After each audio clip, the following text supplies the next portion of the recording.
Hey, Mary Pat. Hi, Shannon. How are you? Good. How are you doing? All right. So before people come on, the document I sent you guys from the high needs family, Yep. have you guys met on that or? Well, what what we started is Elisa asked me to take a lead on a work group to come up with a pilot, one for each region. So I met with Amber on Friday and we kind of outlined who needed to be on this working group. So I've just been sending out invitations to that group, hoping to do the first meeting next week and and take it from there. I mean, I have some outlines myself as Hmm. to what I'm thinking, what we need to do to address this, and um, you know, who qualifies for this type of program, what are going to be the staffing requirements, what are going to be the training requirements, uh, the funding, that's where I need to really meet with the employment guys because, should this fall under individualized day? Should it fall under um, uh, customized employment? It can be a combination of both. Is it, you know what I mean? It's like, Hmm. I said to Amber, I said, it's almost like the shared living where can we make it where you have a menu? Like, okay, here's your budget. And okay, we need this much behavioral and we need this much of this and this much of that. Yeah. And and what would that look like? Yeah. The biggest and the biggest challenge I think too, and I reached out to Brian K. Smith about getting somebody who's got a real strong transition background because that was very evident in the documentation that the families are looking for that stronger transition and using the resources that they have at the school to continue to do that. And I don't know about a lot of the rules around that and how far Yeah. the schools will go and who could pay for it and where Right. I does think. their purview stop? Right. Is there a And hard having that stop? flexibility with the budget, I think, is that piece of it, right? Is like being Hmm. able to kind of figure out how do you best spend this budget to meet Right. that person's needs. Right. And Now, you may do it for just a year. Maybe you can have that service for a year, but no longer. But again, DDS may be willing to pay for that, but I don't know if the schools have the manpower to provide that service or whatever or even either. if it doesn't come from the schools, is there someplace else to get that support? And can they use waiver money to pay for it? I think, I mean, if you're open to it, I'd love to be in Okay. those discussions. And, at some I'm gonna point, put you on the list. I understand working out the sort of nitty-gritty details. Maybe you don't want to have Hmm. families in all the discussions, but if maybe you could pull them in at some point, because I think that they're a good group, and I Yeah. think that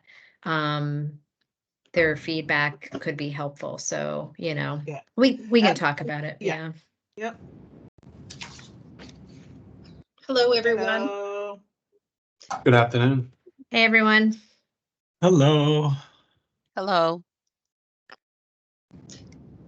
Can you all hear me? Yes, we can. Yes. Okay, great. This is Gunnar Abrahamson from DDS. We'll give it a few more minutes as folks continue to hop on, and then we'll go ahead and get started. I'm going to post today's agenda in the chat.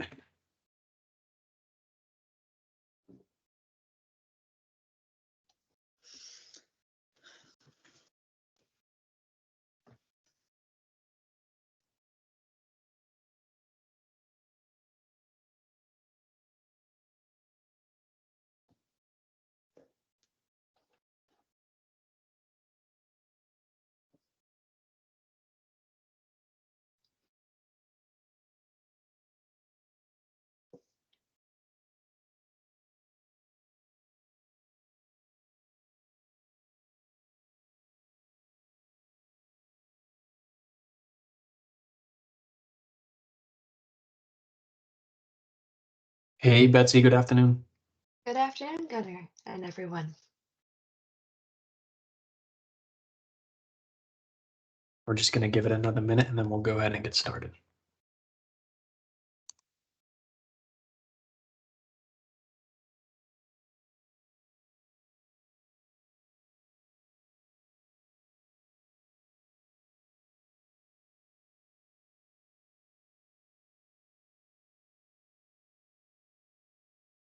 Okay. Good afternoon, everyone. My name is Gunnar Abrahamson. I'm a DDS ARPA project coordinator. Welcome to February's ARPA advisory council meeting. We have a pretty packed agenda today. We'll move through some updates on step transformation plans and transitions. We'll have a chance to hear from our Employment and Day Services unit. We have Trevor Rogers and Kate DiStefano on the call with us. They're going to provide some overview on the expansion of project search, customized employment, and a few other pieces of material that their team is working on. We'll get an update on shared living from Mary Pat and touch base on a couple other agenda items. If you hear my cats in the background, I apologize. They're currently brawling with one another, so apologies about that. I think the first item on today's agenda is the reading of the public meeting requirements. Keith, do you mind working through those? Sure. Good afternoon, everybody. As always, the meeting of the ARPA Advisory Transformational Committee are public meetings as defined by the Connecticut Freedom of Information Act and should follow those guidelines. As this public meeting is held virtually, it will be recorded and made available to view on the DDS website. Committee members must make a good faith effort to state their name and title if applicable each time they speak during the meeting. If a committee member would like to speak, please raise your hand and one of the co-chairs will acknowledge you. There is no public comment portion to this meeting. Members of the public are able to join, watch, and listen only. Gunnar Abrahamson from DDS. Thank you, Keith. So Keith sent around the meeting minutes from January's meeting on the 15th of February. I hope you all had a chance to review those. I would like to make a motion to approve the minutes. I don't know if I did that correctly. Would someone like to make a motion to approve the minutes? I move So that moved. we approve the minutes from the last meeting. Do I have a second? Second. Seconded by Wynn. Thank you. Minutes are approved for January. So looking at the agenda, the first item that we're going to discuss today is independent employment updates from the EDS unit. We have Trevor Rogers and Kate DiStefano on the call with us. Trevor, I'll turn it over to you. Thanks, Gunnar. Hi, everyone. My name is Trevor Rogers. I am from the DDS Employment and Day Services unit. We're not going to take up too much of your time, but we are going to provide some 2024 updates. Some of the changes that we've made over the last fiscal year and some of the great progress.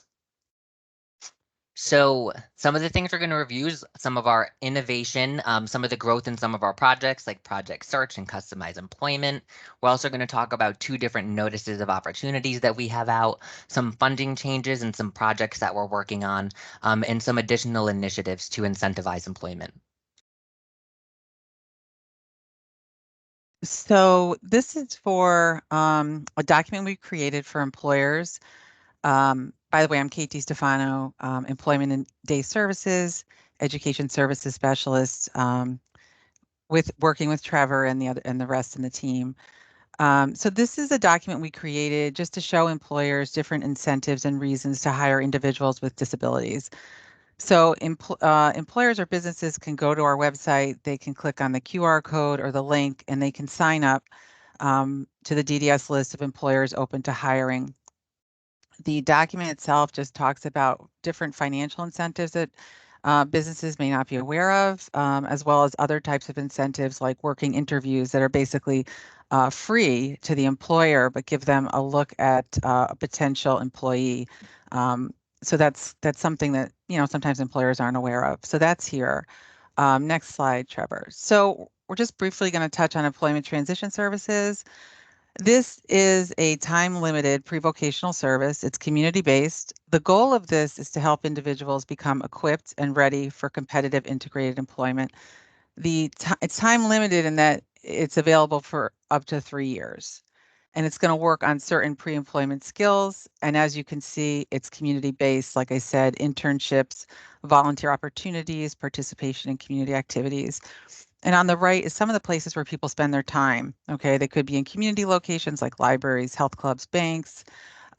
They could be working on health and fitness activities that will build stamina and lead to better employment outcomes.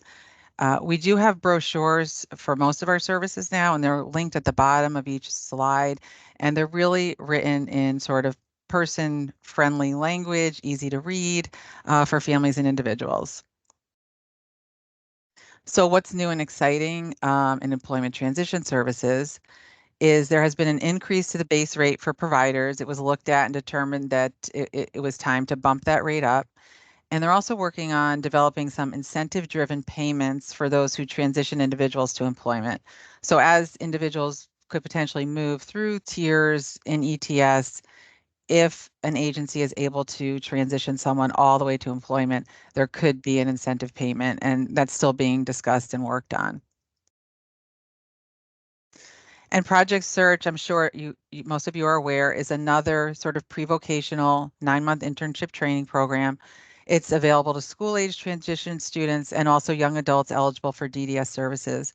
So sometimes you'll see districts supporting students to go in their final year of transition to Project Search. Sometimes students are out of school, they've exited, and now they're with DDS, and DDS is supporting them to go to a Project Search. Project Search is really, you have the host business, which could be, say, a hospital. You have the DDS qualified provider, and they sort of work together to provide this internship at the host business site. And you can see here that they have 3 rotations at the host business that are 10 weeks long each. So for example, if someone's in a hospital, maybe they're working in the ER for 10 weeks, and maybe they're working in the kitchen for 10 weeks, and maybe they're working in the gift shop for 10 weeks. So they get real world experiences in a lot of different areas, and then they have these skills that can be transferable to a job outside of the internship site. And sometimes people are getting hired at the site where they interned. It happens. Some people have been hired at some of the local hospitals. But the goal of this is really competitive, integrated employment. And the rates of employment post-project search internships are pretty high, in some cases as high as 77%. So this is just sort of an example of how everything works together. You have DDS providing funding, you have the host business providing the site, and you have the DDS qualified provider that is providing the job coaching and the teaching on the site. Okay, so it's a real collaboration. And as an example, we just picked one, which was Greenwich Hospital. The qualified provider there is ableist. So that's how it works at Greenwich Hospital. They'll have the 3 10-week rotations there. But you can see in yellow are all the sites we currently have across the state. There are 14, and that's a link to our contact list if you need specific contact information for any of the Project Search locations. This is really exciting because you can see that the first Project Search began in the state in 2015. And if you're looking at the blue line, that's the expansion of programs. So we're up to 14 now. And if you look at the red line, we're up to 65 interns. So it's a really nice look at how far we've come with Project Search in the last, 8-9 years. And this is new and exciting. This is the notice of opportunity that was recently launched for Project Search. We're hoping to be able to award up to 4 applicants funds to begin a Project Search site. And it basically will cover the cost of the training and the host business license fee for the initial year. Preference will be given to proposals for programs in areas of the state that do not currently have a Project Search option. So we're really trying to make sure that there is a location in every part of the state so that people have access to it. The applications for this are due April 19th. So if you know of anyone that would be interested, the notice of opportunity and the application is linked here. And I will turn it back over to Trevor. Thanks, Kate. The next item we're going to talk about is another notice of opportunity that was recently released, and this is for our Innovative Employment Opportunity Grants. I believe this is the 3rd time that we will be offering this grant opportunity, and it is 2 separate opportunities, an exploratory grant or an implementation and expansion grant. And the goal of both is to help individuals with disabilities open their own business and employ others with disabilities to create competitive integrated employment opportunities. And so the exploratory grant provides funding for businesses that need the opportunity to explore, develop, and grow. Maybe an individual has an idea and they've slowly started working on it, but they need that infusion of funds to really help get the business off the ground. And then the implementation expansion grant, this is a natural next step for individuals who have applied for the exploratory grant. Those who have applied for the exploratory grant and have met all of their requirements, now they've got their business started, they can apply for this grant, which is funds to expand their business, to implement a new service or idea. Some examples of the potential requests below include marketing, consulting fees, procuring different equipment, different technology that's needed. And I do want to say as well that the grant amounts were increased this fiscal year. And in addition, the implementation exploratory grant amount, instead of being offered in 3 specific categories, we are now having the grantees apply based on the amount of funding they need, not just the arbitrary dollar amount. The amounts are tied to specific funding requests. And I do just have to make note that these funds are only available, the grants are only available annually if the funds are available. And this is now, I believe, our 3rd year that we've been able to offer this grant opportunity. I'm not going to show this video, but I had to bring it up that we actually just released at the end of 2023, beginning of 2024, a DDS employment video. I am going to share a PDF of these slides at the end of the meeting. And if you click this picture in the slides, it will bring you right to the link for the video. And now I'm going to talk about one of my favorite topics, customized employment. So in Connecticut, customized employment by state funding is still fairly new. It has only been state funded by our adult service agency since 2021. And customized employment is an interagency approach between the Department of Developmental Services and the Department of Aging and Disability Services, which includes the Bureau of Rehabilitation Services and the Bureau of Education Services for the Blind. So individuals who have a relationship with either agency or both can enter the service. CE is an alternative method of finding competitive integrated employment. It's for individuals who have tried some of our other employment service options, but need a more intensive, creative, a specifically modified approach to help reach their employment goals. It is carried out over time in 3 phases, as you can see on the screen: job discovery, and then job development, negotiation, and placement, and then post-employment supports, which leads to competitive integrated employment. And that may be in the form of an individual working with natural supports on the job or in an ISC service, depending on their need. I do just quickly want to touch upon the differences for those of you who don't know about CE prior to this meeting. It does require that the staff member have an active certification in customized employment. We have a certification course offered by the state. We also recognize any ACRE approved courses. That's the Association of Community Rehabilitation Educators. And the service is designed to ensure that it is job seeker driven. So the individual job seeker leads the entire process. And it also requires greater participation of the entire service delivery team and multiple meetings throughout to keep the team engaged and in the loop. So now for the fun stuff, some of our updates.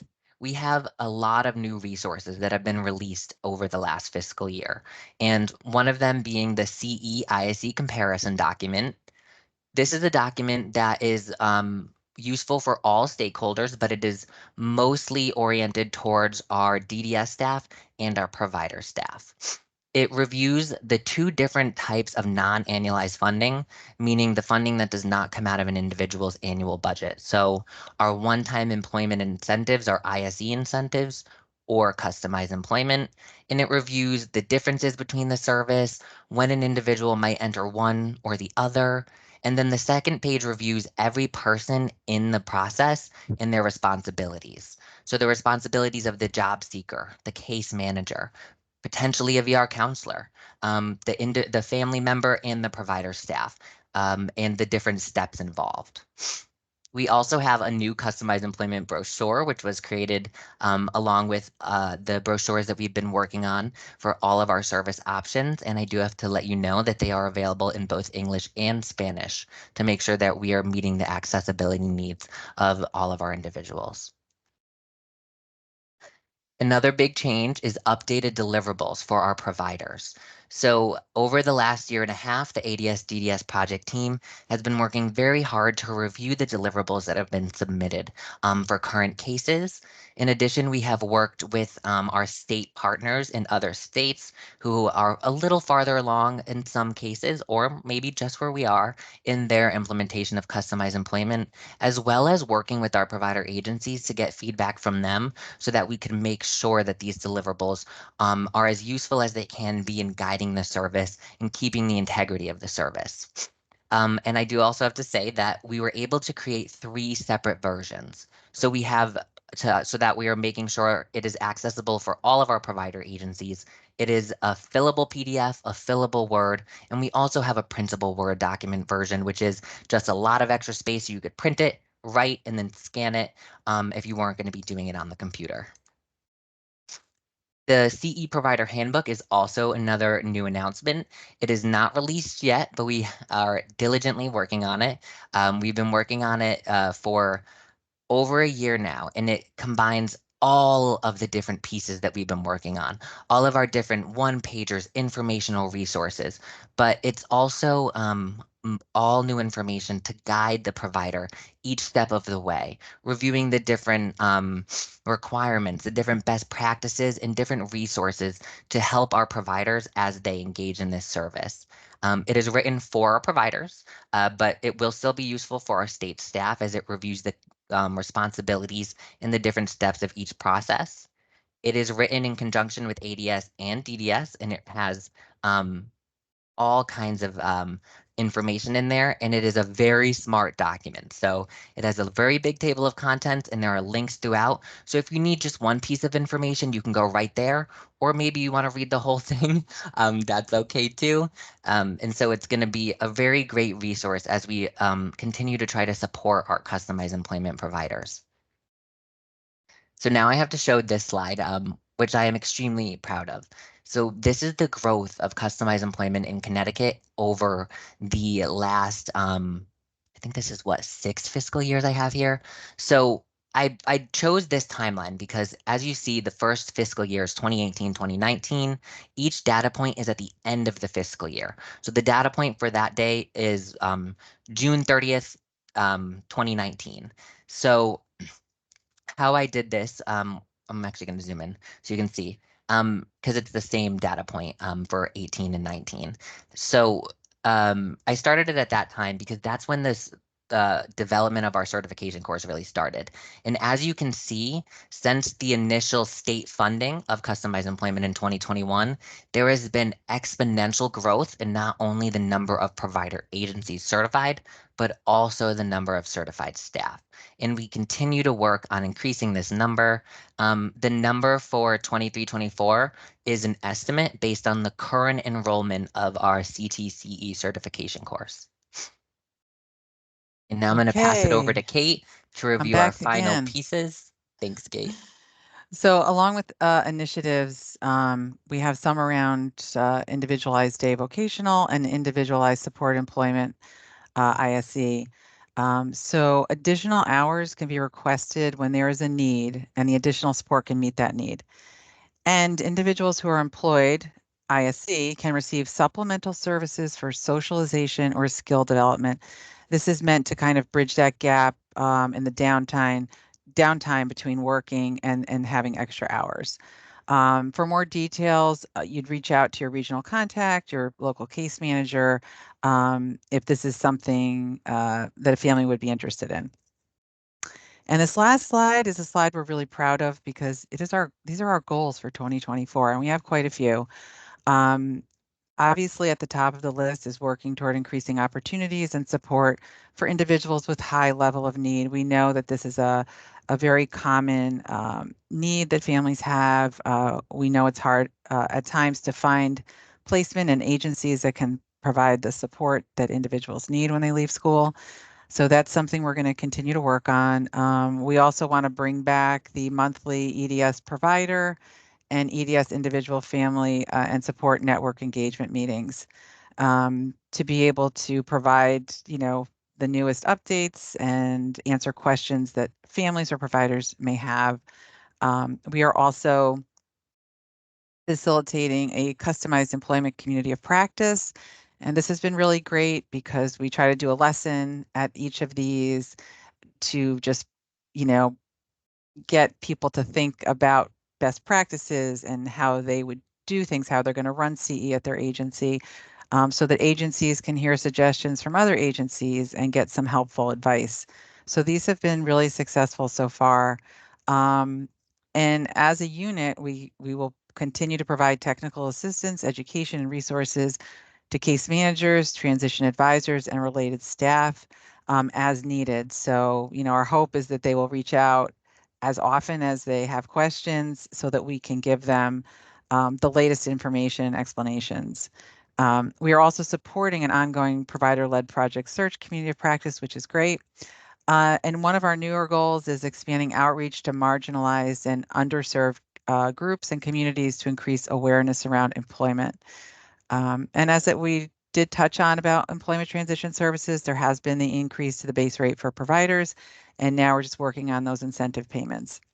And peer mentoring is kind of interesting. We've had a lot of discussions around this because it is a service on the qualified provider list, but it is very underutilized. We only have 3 people offering this service and only 1 individual that actually has it in their plan. So we want to investigate how to develop a pipeline to increase the number of peer mentors statewide. So these are the goals upcoming, and these are our brochures, and they're linked here. There are still 3 brochures that are pending approval, but these are the ones that you can access right now on the DDS website or here. And any questions, you can always reach out to our email or visit our website. And I just wanted to say thank you for inviting us today.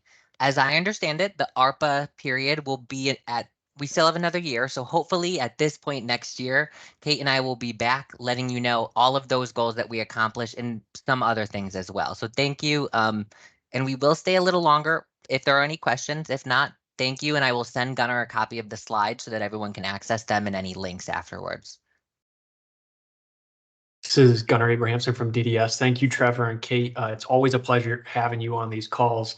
I know the 2 of them are going to be attending our step case management office hours that we have Thursday morning, giving a similar presentation to the one they just did. Trevor, I always find, and Kate, I always find the information that you guys provide this group incredibly helpful. There's a lot of progress being made, particularly around project search and customized employment. It's something that you see frequently involved in these step transformation plans that providers are submitting to DDS. There are a number of transitions taking place from project search, moving individuals closer to their employment goals. So a lot of exciting stuff going on there. And I will mention, I was going to keep this as part of the communications update, but there are a lot of NOOs and opportunities that are coming out of the EDS unit. And what we are actively working on with our web design team is a page on the new website that lays out all the pertinent information and details related to each of those opportunities, including helpful points of contact, helpful links, related information. So you all have a one-stop shop to kind of access any of that information that you need. So we'll be working closely with Trevor and Kate and other division stakeholders to make sure that all those opportunities get up on the website. Dr. Ellis, I see you have your hand up. You have a question, comment? I have a question and a comment. Thank you so much, Trevor and Kate, for the wonderful work that you do. It's just great to see the trend lines going so far up so quickly. My one question is in terms of identifying underserved populations, how are you doing that? Is there any data that you're looking at? Are you looking at it from just a demographic standpoint? So just a little curious. Yeah, I think that's something we really have to work out. I mean, I think just what we've noticed when there are forums and other events, the information, I'm sure, gets out to sort of inner city families, but we don't often see them showing up at some of these forums and getting the information. And I don't know what the disconnect is, if it's, just access to technology, if it's that maybe they didn't get the information. For example, if you've ever heard of YLF, the Youth Leadership Forum, that occurs every summer, and students can apply. And I sent it to all the social workers in Bridgeport Public Schools because I feel like we're not seeing enough individuals from the inner city getting to these programs. So we have to figure out why, and we have to figure out how to get them that information in a meaningful way, and then also how to support them if they have technology needs or transportation barriers, because we really want to see that expand more. I feel like we're missing groups of people that need to, know more about employment and day and what it can look like post 22. So it's a great question. I don't have a specific answer as to how we're going to figure that out, but I think we can certainly look at some of the data, even from some of the events we've had in terms of the numbers and things like that. And one other piece I just want to add, Kate, that I was thinking as you were talking is, and this is a goal that is carried over. We've been continually working on this. And I forgot to mention that one of the changes that did occur over the last fiscal year was the launch of communication barrier mitigation services for customized employment, which matches a service at ADS, which means that an individual who speaks Spanish, who is monolingual, or who is in need of an ASL, American Sign Language interpreter, can have the service provided by somebody with those language and cultural requirements. So instead of having an interpreter there, the person who is providing the service is speaking that person's language. And they can also act as a translator when out in the community. It's only at the DDS side for customized employment right now, but it's so important in that service because customized employment, the whole first phase is about getting to know the job seeker. And you do lose a little bit when I'm talking to Kate, who's talking to Dr. Ellis. So now it's I can talk directly to Dr. Ellis. And we are actually, when working on our certification course, we prioritize those who have different language competencies beforehand because we want to make sure that we have the ability to serve all of our populations. And we're also making an extra effort to make sure all of our manuals and releases are accessible in all forms. So translating them into Spanish and making sure that they're accessible for AT, e-reader needs and such. Thank you, Trevor and Kate. Is Gunnar from DDS? Shannon, you have your hand up. Hi, this is Shannon Giacovino, DDS ombudsperson. First of all, fantastic. You guys are so way ahead of the curve on so many things, and I really appreciate that. I know that Dr. Ellis has an intern that's, looking specifically at, outreach to underserved communities. And, I know that that's been a priority for communications. And I'm just wondering if it makes sense to kind of, instead of having everybody kind of out there doing, the same work, kind of bringing together the resources within the agency to have a discussion about this and, to look at what you're already doing, to learn from the work that Dr. Ellis is doing. But, I think it's a priority. And I think everybody brings a lot to that. And I'm just sort of wondering if maybe there's a way to pull that all together so that we're all kind of I using do our know resources our to the plan, best. Yeah. and I feel bad, Dr. Ellis, because we gotta put this in front of you before reaching out to you. We did plan on reaching out to Dr. Ellis. Our team got together 2 weeks ago to sit down and say what are our priorities for this year, and each one of our team members expressed that piece in a different way. And so we will be reaching out to Dr. Ellis, and we do work with Dr. Ellis pretty closely. I know she's on the APSI board with us. And I know that the department as a whole has made a real, we've made this a priority. With diversity, equality, and inclusion, and so is the Employment and Day Services unit. And so we definitely will be connecting with their unit and their intern. And Great. And I think I should just add that, you know, right now we have 3 transition advisors, IFS per region. There's actually only 2 in the West at the moment, but they're going to hire for the 3rd position. And they're adding 3 more per region. So they're hiring an additional 9. And that's going to be a huge help in terms of outreach, because the transition advisors will have smaller, hopefully, territories and caseloads. So they can really, if someone has a city like Bridgeport, that transition advisor can really get in there more effectively, I think. So they will be part of this as well, because they're already doing this. They're already, you know, in the schools. They're going to PPTs.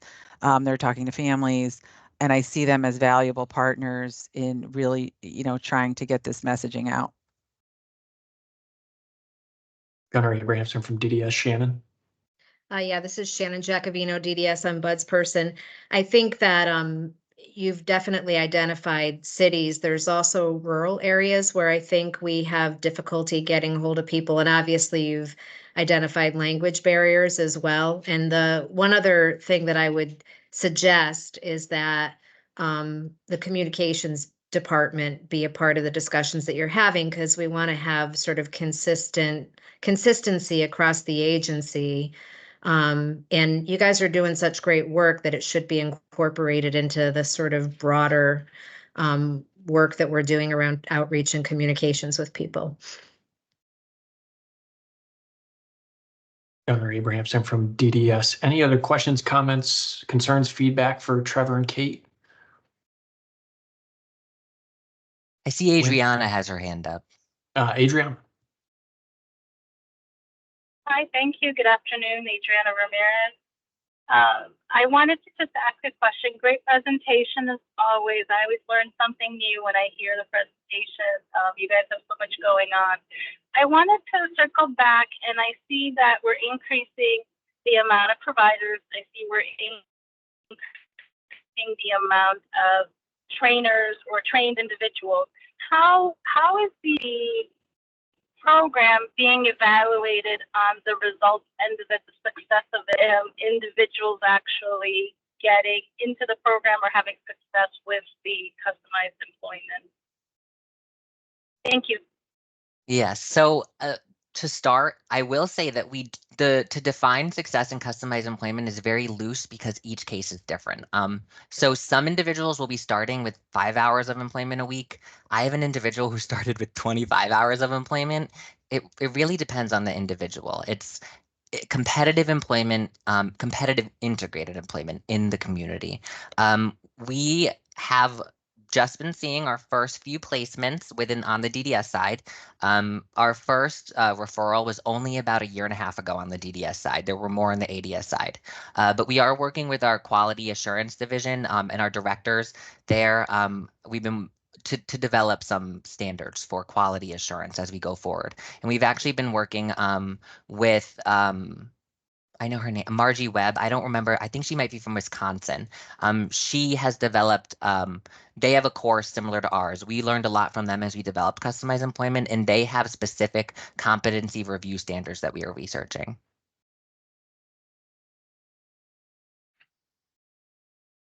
Gunnar Abrahamson from DDS. Barry, you have your hand up. So thanks, Gunnar. Barry Simon O'Kill. Trevor, I heard you ask, first of all, both excellent presentation. I heard you ask, you're trying to figure out how to get people connected to technology in ways that Department of Aging, we have a contract with the Department of Aging that helps seniors get connected with technology and figure out how to use it already. So if you want to contact Nicole at the NEAT Center, rather than trying to recreate the wheel, may be a way for you to get some of that information. Thank you. I just wrote that down. We definitely will. We Yep. we do have some close relationships with NEAT in terms of we've worked with them in the past, the amazing facility. And so we definitely will. We'll also be working with our AT director as well, because I know there's a lot of new assistive technology directives in the pipeline. Thank you. Gunnar Abrahamson from DDS. Any additional comments, questions, feedback for Trevor and Kate? All right. Well, Trevor and Kate, thanks for joining us. Great presentation as always. And I hope you have a good rest of your Tuesday. Thank you. I apologize that we took up so much time. Have a No great one, worries. everyone. Bye-bye. Bye, everyone. Bye-bye. All right. So I want to move into the next agenda item, which is a review of the STEP transformation plans and transitions. I think over the past couple of months, the ARPA team has really found that we were more or less getting into different meeting cadences and reporting out on what appeared to be at the time just similar metrics kind of week in and week out. So we did away with that approach, and what we are now kind of doing is only reporting out on the metrics around STEP when there are significant changes in the number of transitions, successful placements, and approved transformation plans. I think the last time this group met, we had 15 approved transformation plans currently with the department. Since then, that number has climbed to 17. In the past week, VinFin had its transformation plan approved, and Kennedy Collective had its transformation plan approved. I want to go through some of the specifics related to each of those plans and some of their intricacies there, and then touch on some of the other plans that we're anticipating getting, and some of the plans that are currently still under review by regional review committees.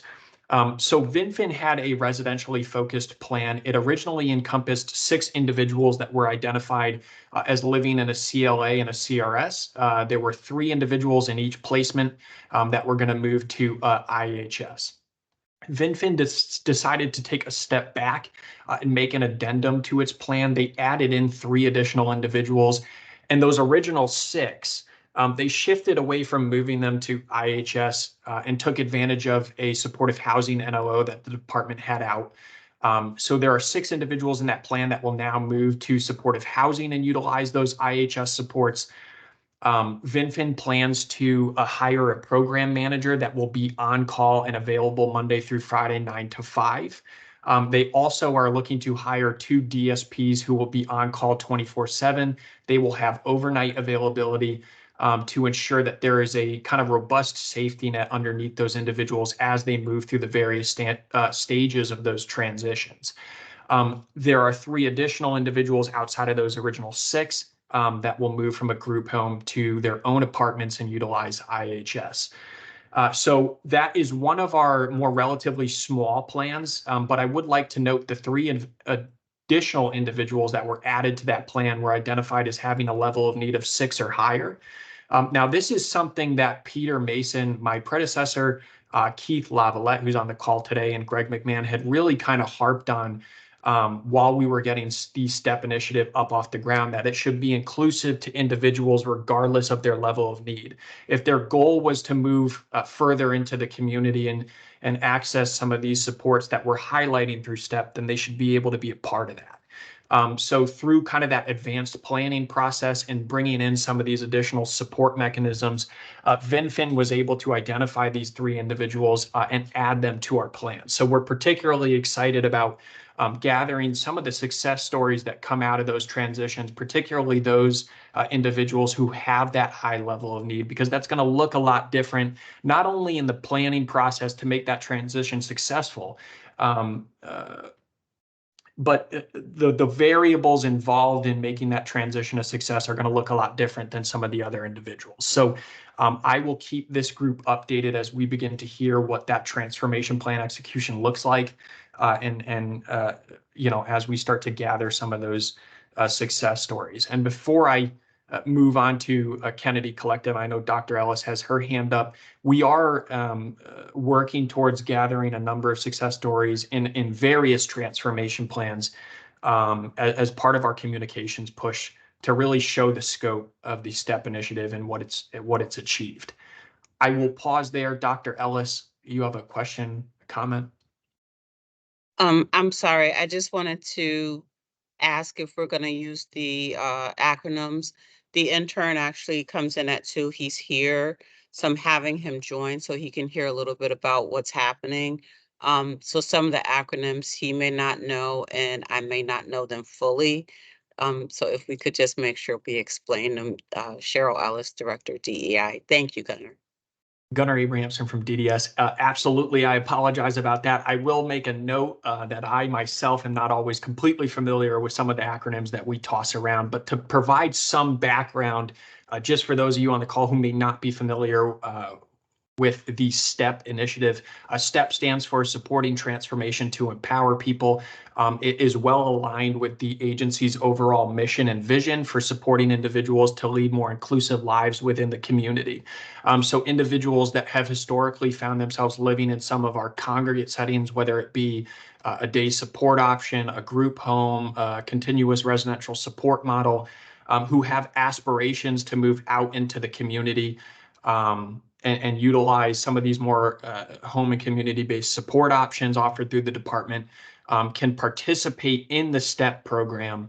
And in addition to that, providers who submit transformation plans that focus on moving those individuals further into the community can receive a number of different incentives tied to executing successfully the various objectives within their transformation plan.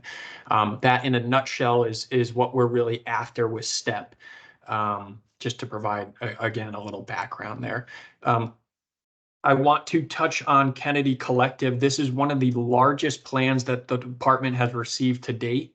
There are 41 individuals encompassed within this plan. I think it is over the $3 million threshold in terms of the number of incentives allotted to KC if they are to successfully meet the various objectives within their plan.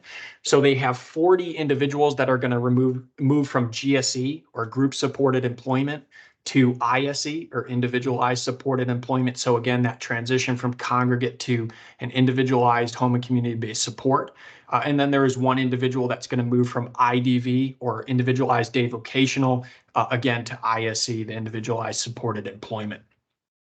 In addition to that, much like what is happening with VinFin, Kennedy Collective, and this is part of the reason that their plan was in the pipeline for so long, had looked to hire a number of additional staff to support those transitions and support those overarching goals that were set by the individuals who will be participating in these transitions. So they are planning on utilizing the incentives that they get through executing their transformation plan to hire a job developer.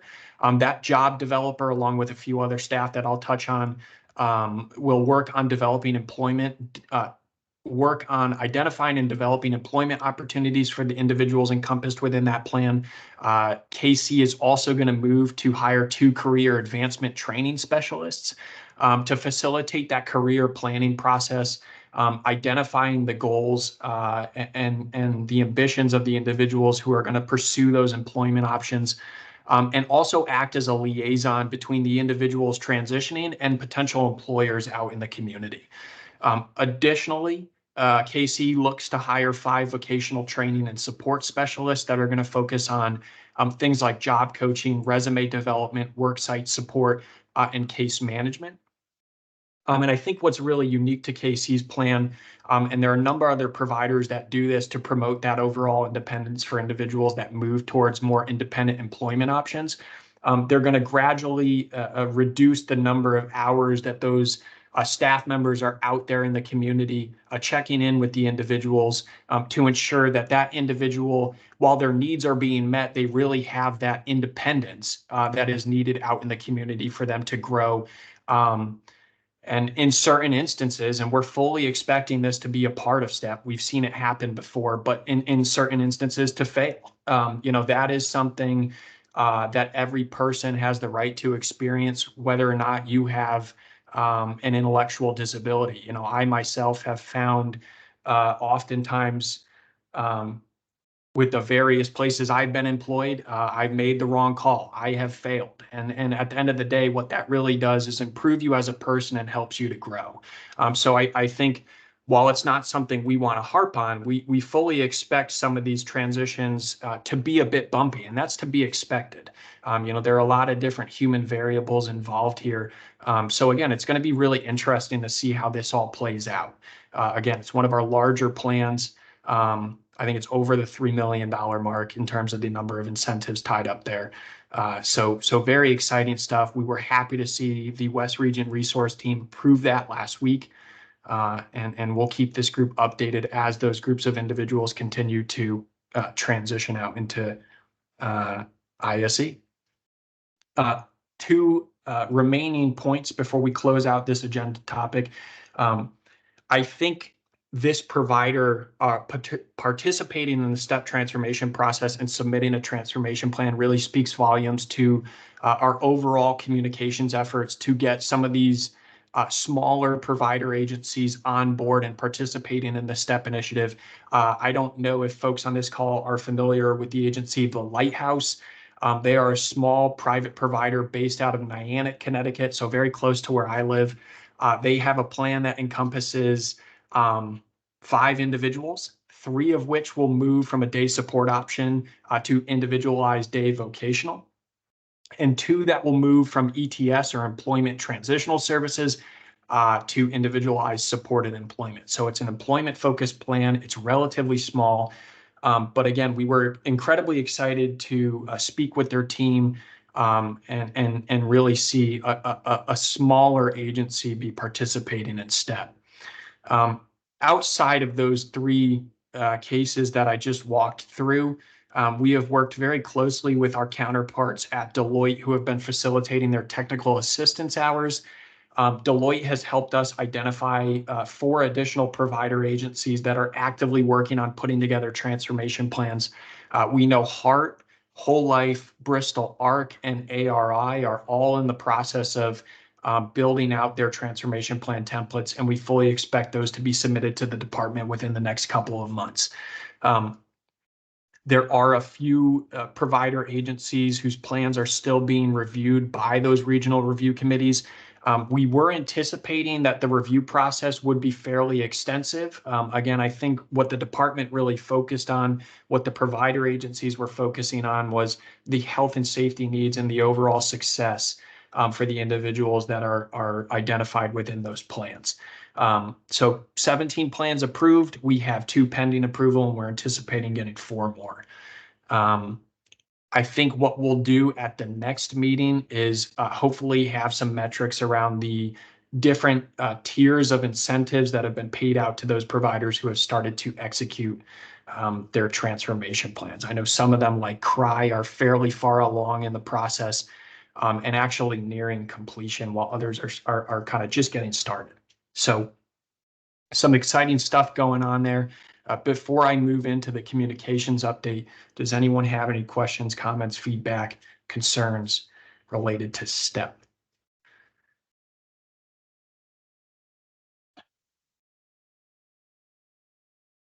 All right. So the communications update will be relatively brief. I think one of the key items that I wanted to focus on today was the updated website. If you have the opportunity to visit the DDS website, you'll kind of notice that refreshed look. The purpose there was to align ourselves with the overall state rebranding. You will see all state agencies get this updated, refreshed look to their website. We hope it is more easily accessible.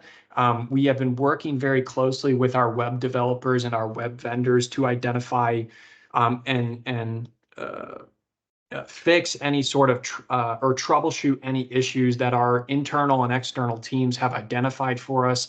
I will be frank, there were quite a few issues upon launch. We noticed, just to name an example, or just to touch on an example, that the search bar available in our website acted more as a Google search. It wasn't funneling any sort of specific results within DDS's website. It was casting a very broad net and pulling things in statewide.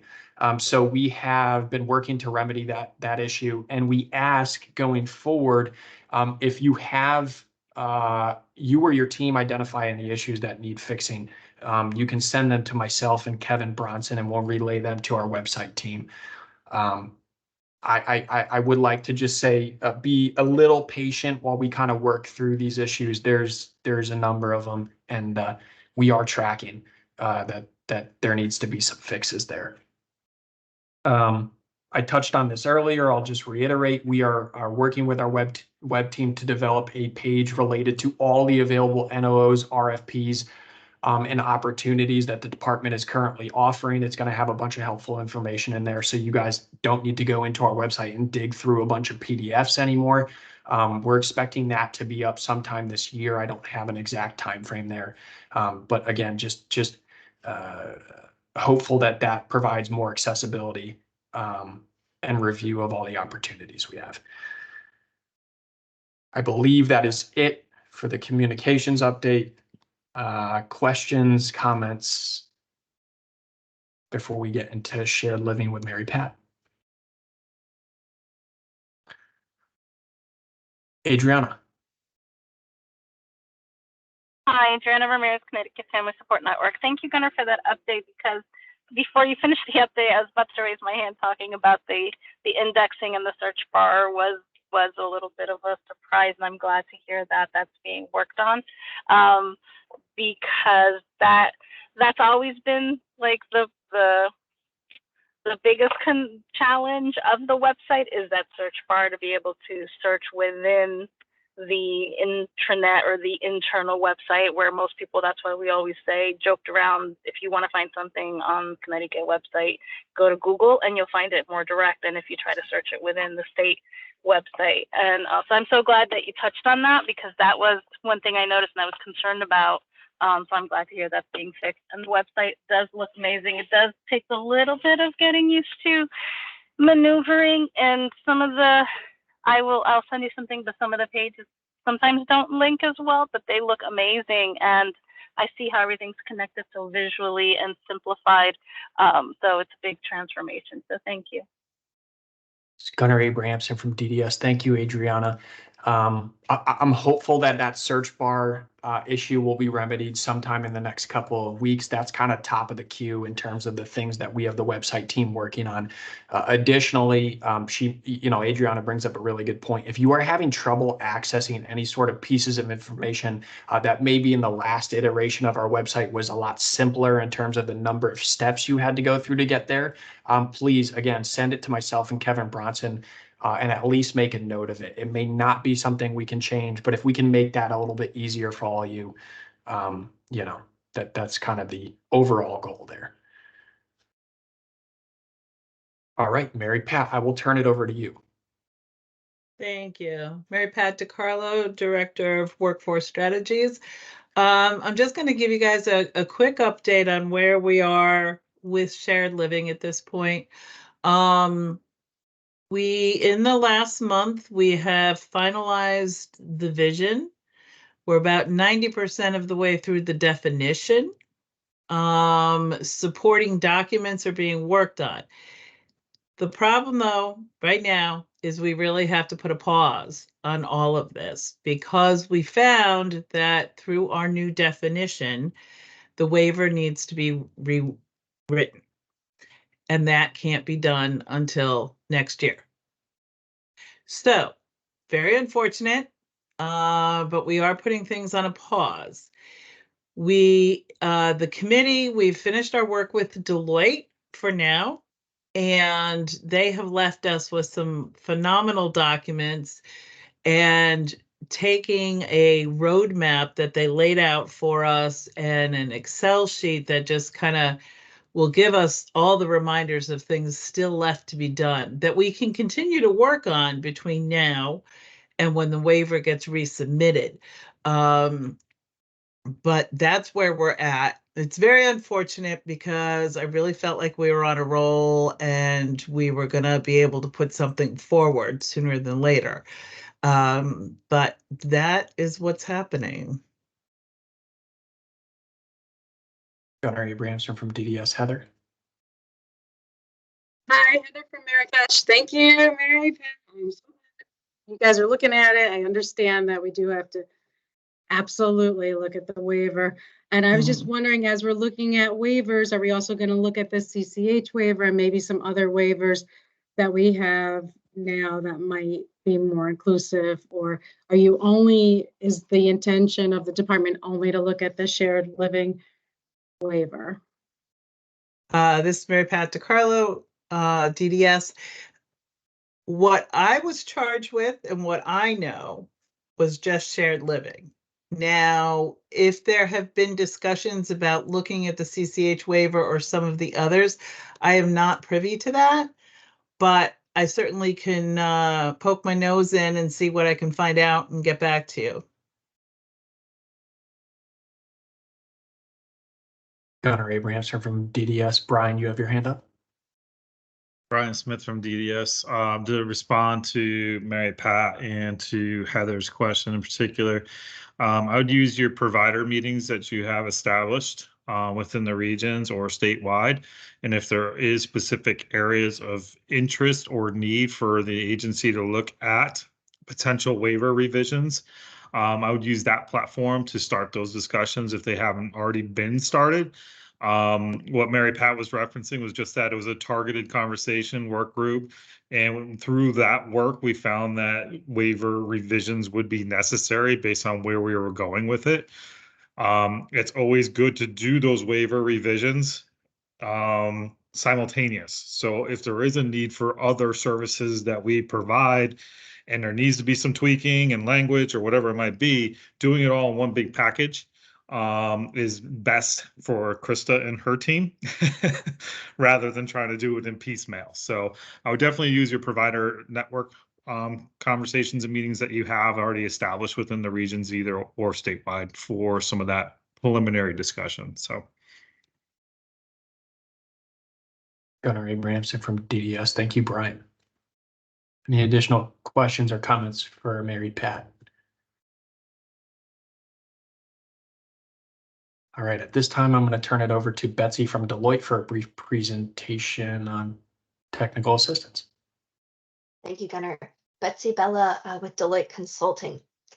So Gunnar took all the exciting step updates, but that's how we plan it. Those are the great things. And, you know, just it's really exciting to see continued uptake on the technical assistance side.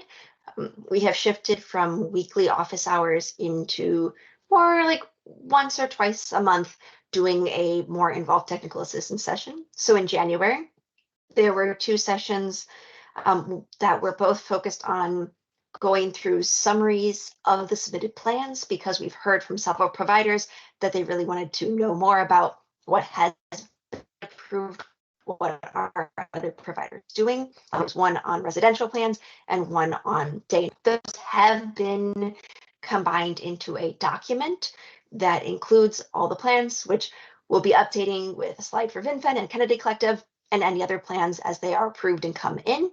It will be put onto the, sorry, I'm getting a notice about internet issues if anyone's having trouble hearing me, but the summary of plans will then be put onto the DDS website, just with all the website updates.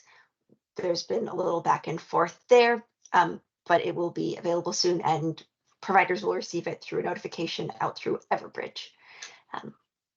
In addition to those January sessions, just last week, we held a session focused on using STEP incentives. And so we had folks from FAVAR as well as from UCP, which are both providers who have started to receive incentives, talking about how are they using, investing, or planning to use their STEP incentives. 34 people joined the call, and we had some lively discussion, and something we've been seeing from the very beginning and are really actively encouraging now in the TA sessions is for providers to really be supporting each other as well. You know, we can stand up there and tell providers about how there's many different ways that DDS is encouraging providers to use the funds, how there's great flexibility in using them. But when you hear another provider actually say, you know, we're using funding to support additional staffing hours to ease somebody's transition, it means something more. So we're looking forward to continuing to host these technical assistance sessions with some sessions focused on earning step incentives, right? We had a mix of folks who were either kind of had already submitted plans or were early in the process. And so for folks who are maybe a little more early in the process, reminding of what are the ways that you can earn step incentives, including the transitions, as well as, of course, some of the outcome-based payments. There's a lot of interest in what does it mean to restructure a setting? What does that look like? Something that providers have raised as a challenge on the call is really making sure to build buy-in with families, right? If you have an individual who's interested in moving to a more independent setting or support, but the family's not sure yet, how do you build some of that family buy-in, especially as you're trying to develop plans broadly, as well as working with individuals?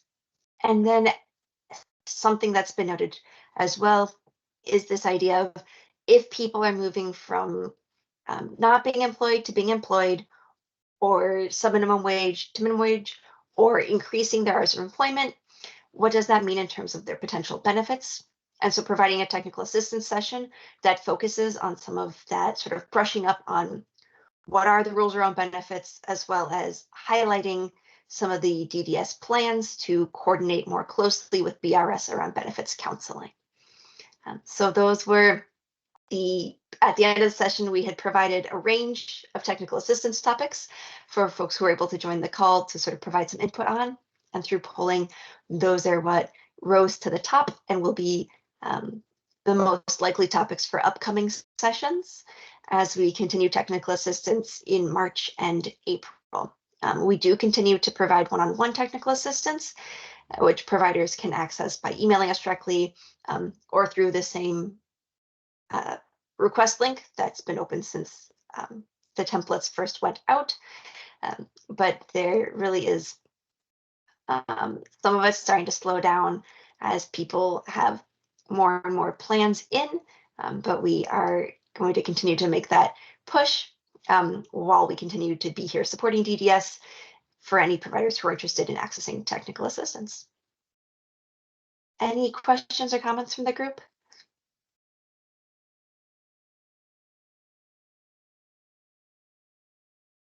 Thank you for your time.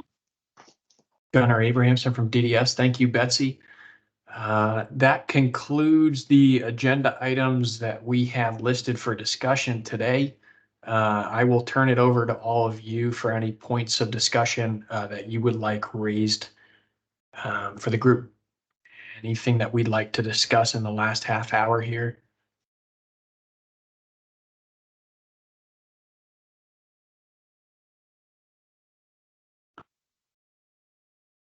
Heather? Hi. So I've been Heather from Marrakesh. I think I finally got it, but since this is the group that's the experts, I just want to make sure.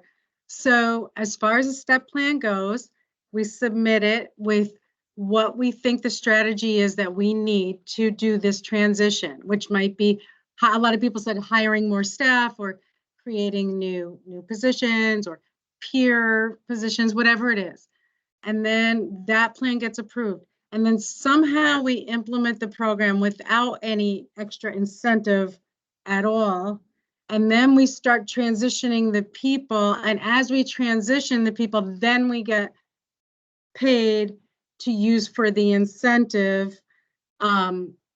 So it's like we have to put money up. I just want to be, totally transparent. So we have to put our money up front and hire people and train people to implement the plans. And then we, as people move and we get the incentives, we use that to pay for our plans. And then do we also, if there is money left over, do we also then have to request revenue retention, and that goes with the same rules as revenue retention? Or is that something we could, paint a house with? So just trying to clear up the last part. Gunnar Abrahamson from DDS. I'm going to try to answer your questions, Heather. Keith always jokes that his memory is no good. I will tell you mine is not great either. So I will try and answer each one in order. Well, I'm not going to put myself to that. But so I think The overarching focus, the initial focus of the agency should be identifying any individuals that want to transition from any sort of congregate support to some of the supports that are highlighted through STEP, whether that is CCH, whether it's in-home supports, or any of the other options that we have listed.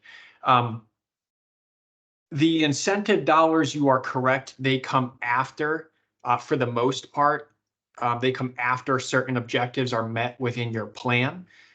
For example, in order to receive the $33,500 successful placement incentive for residential transitions, an individual needs to transition and be in that setting for more than 60 days, and then the provider receives that incentive. It is a similar payout for successful placements for day. To get that $15,000 for a successful day placement, they need to be in that day program for 60 days or more. There are some incentives that are paid up front. For example, the scope incentive, depending on the overall scope of your plan, the provider either qualifies for a $7,500 incentive, a $12,500 incentive, or a $17,500 incentive, which is paid upfront to that provider.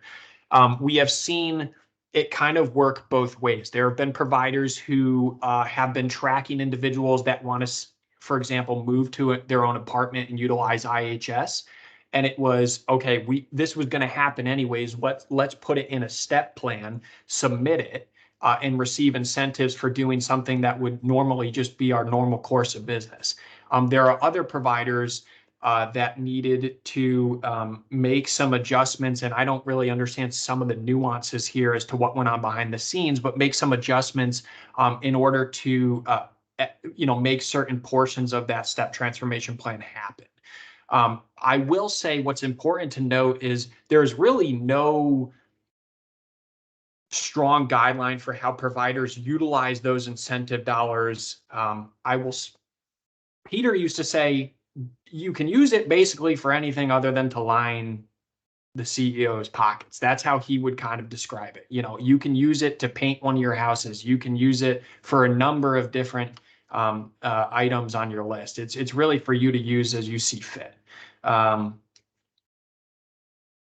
think to be frank, part of the issue we've run into with STEP is some of these providers, and I'm not saying this is unique to you or this is what's going on in your particular case, but some providers don't know how to make this work financially for them, right? And I think you articulated that very well. Is the expectation that we make this all happen on our dollar just to receive incentives after the fact?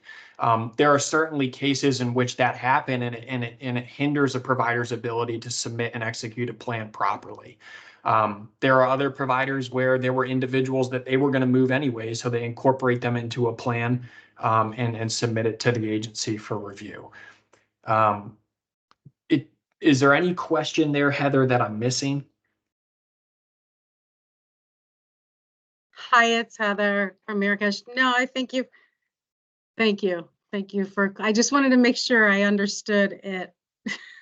It took me a long time, so.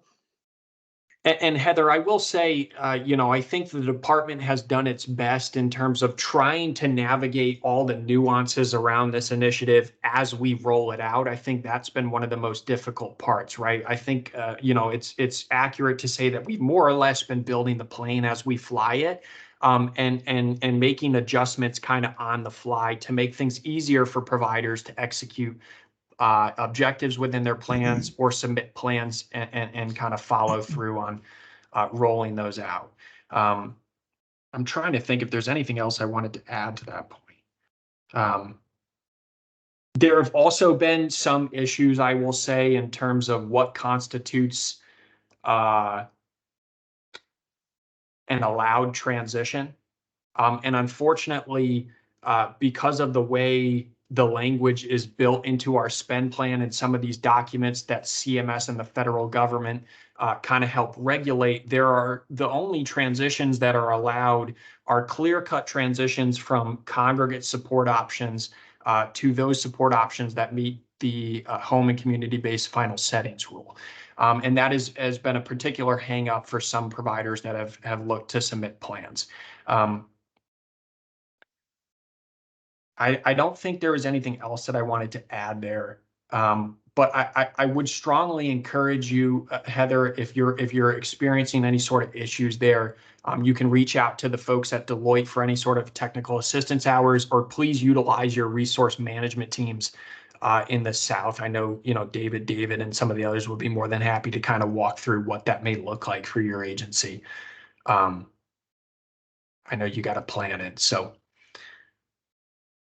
anything else? Heather from Marrakesh again.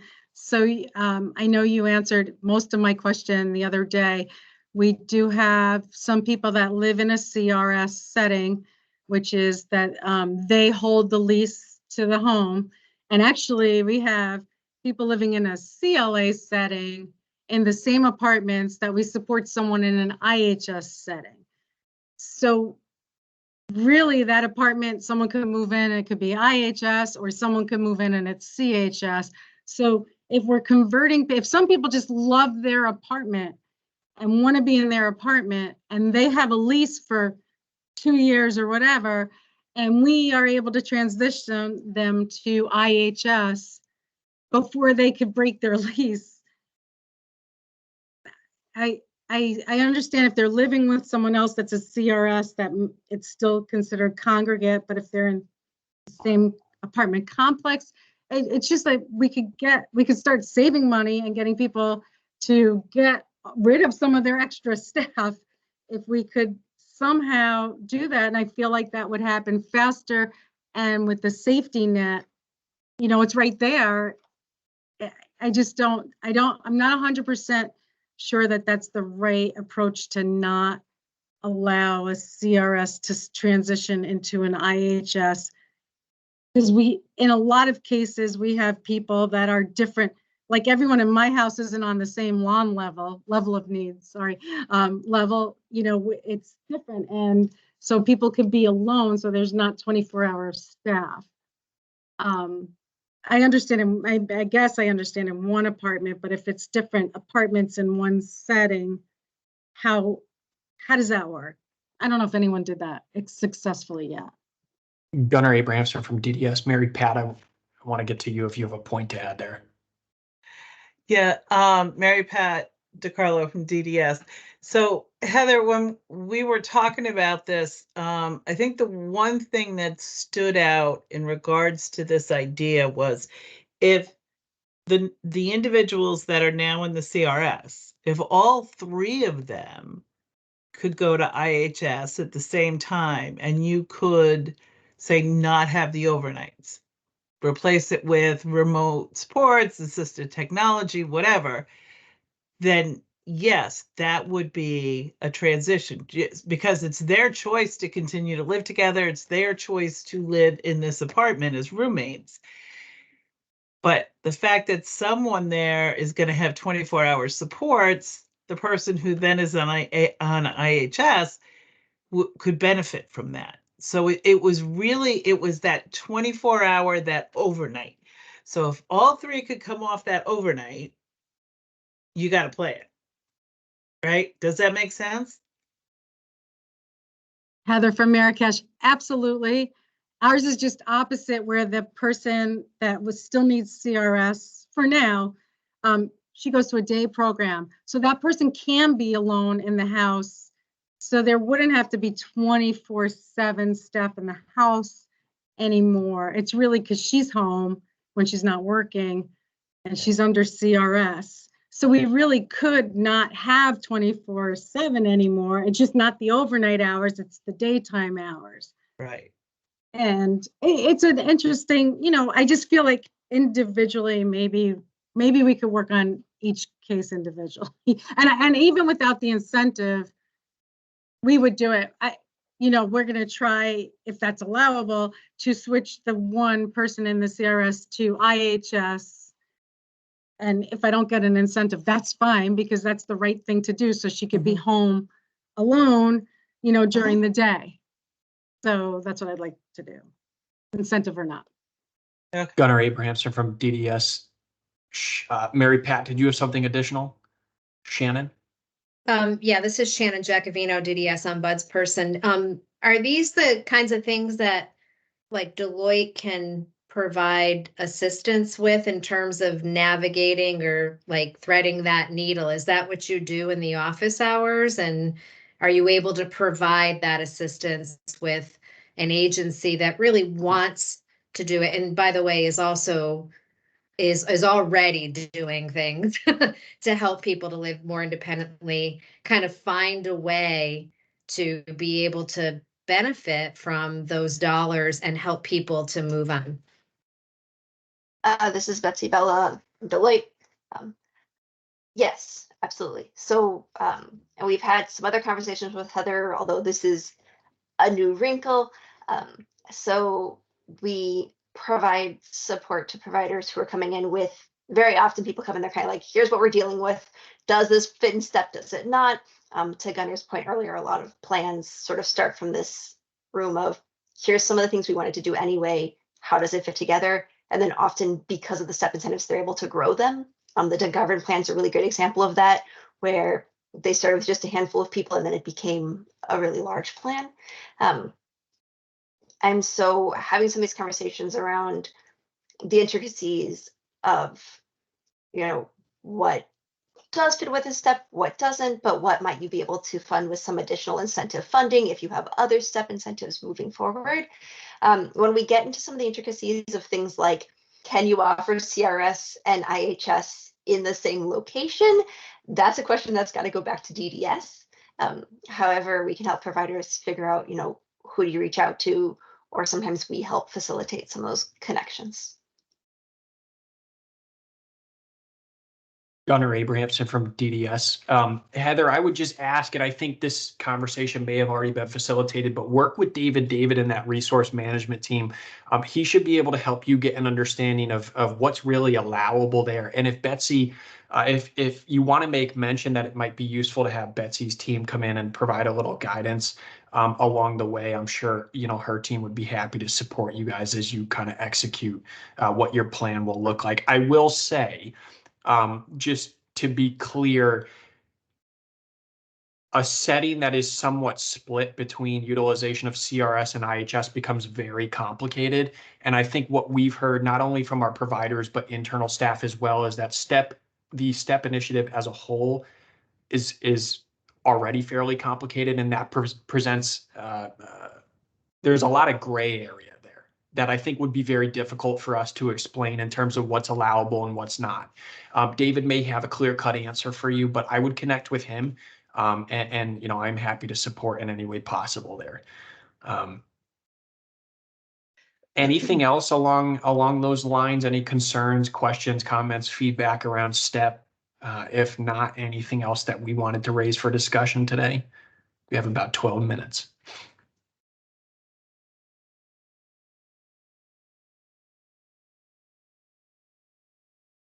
All right.